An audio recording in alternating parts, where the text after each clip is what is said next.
Pegawai anggota AKPS bakal dilengkapi senjata api, baju kalis peluru.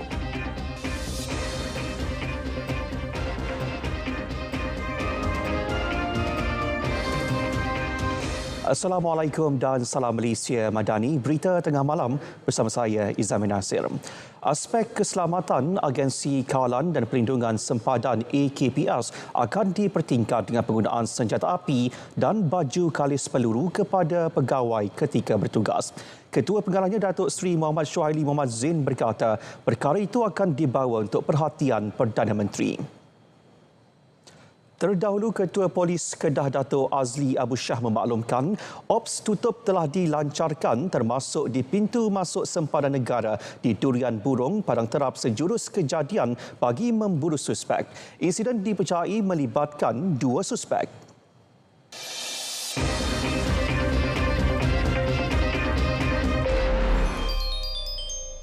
Kementerian Belia dan Sukan KBS sedang merangka kerjasama dengan Kementerian Digital untuk memperhalusi garis panduan baru terhadap permainan e-sukan. Usaha itu bertujuan bagi mengekang unsur keganasan dalam kalangan belia. Sekian berita tengah malam, saya Izzamin Nasir. Assalamualaikum, salam Malaysia Madani dan selamat malam.